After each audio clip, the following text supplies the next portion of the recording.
Welcome back, craft beer lovers. So last night I was talking about the start of my beer journey and where it all began back in Germany.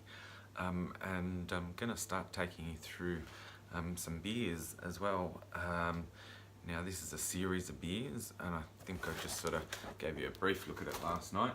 But this is from a brewery called Insel in Germany, and these guys are probably a little bit different than the traditional brewers that I was talking about, the 1,000-year-old brewers.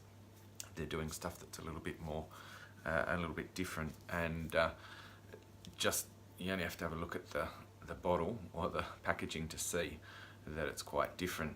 A little bit of research, and well, basically I was up Canberra for the craft beer festival up there, and with all the Australian craft brewers that were up there, and bumped into the guys that were importing this, John and Nathan, and they gave me a few samples, and I was just like, I've got to try some more of these beers. So they've kindly provided me with a bit of a mixed pack, which I can sort of drink my way through and rediscover some of the styles. Yeah, the interesting story behind this brewery in particular is they're got not just an environmental thing about them, but that real craft thing about it. So yeah, all the bottles are recycled and they use this recycled paper and stuff, but the beers are bottle fermented. They only use fresh hops, they don't use pelleted hops. They use fresh rainwater, and there's a whole story behind the brewery, which I'll talk about more over time. But basically I just wanted to introduce you to some of these things, and this one's called a Baltic Ale.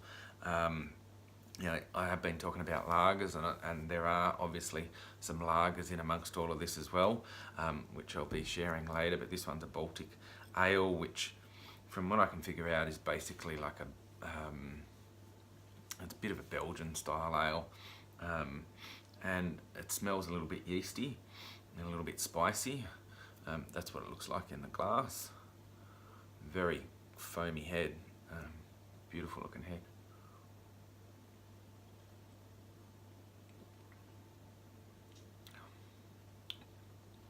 Yeah, definitely got that Belgian yeast, that sort of bubble gum and sweetness, the high sugar level. This is actually at 7.5%. But I want to sort of tell a little bit of a story too. I don't want to make them go on for too long, but basically just about how I sort of come to be drinking through that journey through Germany.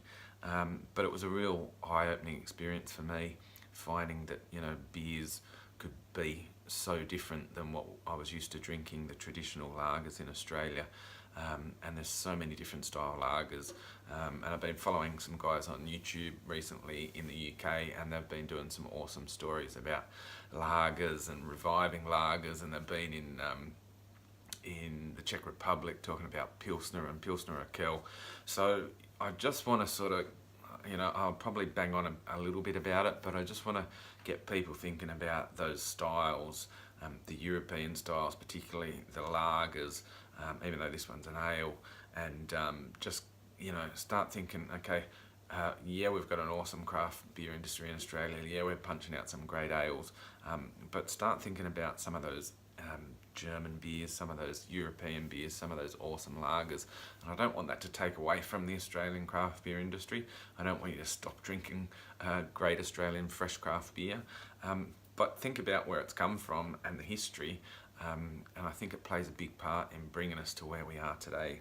So there's going to be a lot more of these I'm going to be sharing with you. Like I said, a nice sort of Belgian-y yeast, beautiful creamy head, and a nice mouthfeel and a deep flavour, and it's just delicious. Nothing like a pale ale, nothing like an IPA, just a really nice, good drinking beer. Remember, life's too short to drink bad beers.